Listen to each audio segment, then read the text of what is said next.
So hello mga lods, welcome back to my channel. So it's me again, Nolly Boy Manggobat. So pag-uusapan natin ngayon mga lods is paano natin ayusin yung naka-yellow dollar na sign sa ating video or nagiging ganito. So yan ang pag-uusapan natin ngayon mga lods. Panoorin mo to ng buo para maayos yung naka-yellow dollar sign mo, para may ads na yung video mo. Stay tuned up mga lods.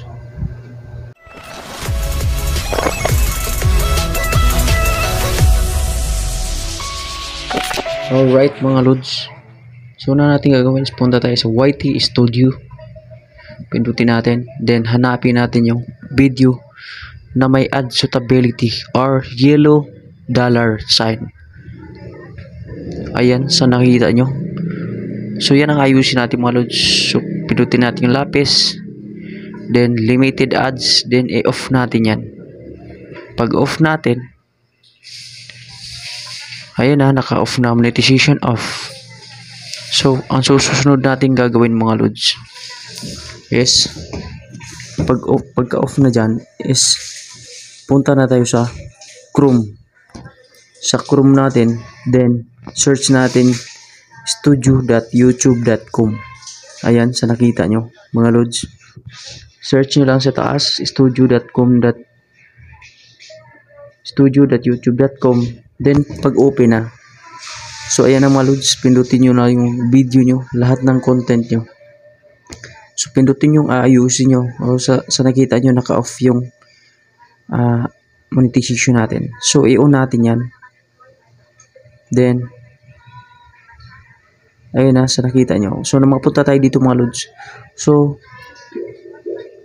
kung wala ba tayong nilalabag na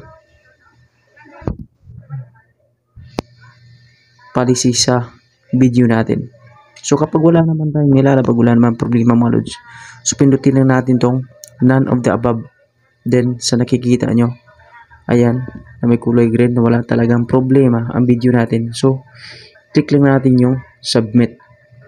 Doon sa pag-click natin submit, i-save natin. Ganun lang kadali mga lods. Then pagka-save ng video natin, pagka-save ng monetization natin, so tingnan ba talaga natin kung nag-change ba talaga siya into green, from yellow sign into green. So balik tayo sa YT Studio mga lods para i-check natin kung legit ba talaga yung ginawa natin. So punta tayo sa YT Studio at i-check natin kung may nagbago ba. Oops, roll up pa pa. Ayun na mga lods, green na siya. So hanggang doon lang kadali ang ating tutorial mga lods. Napaka-basic lang. Maraming salamat.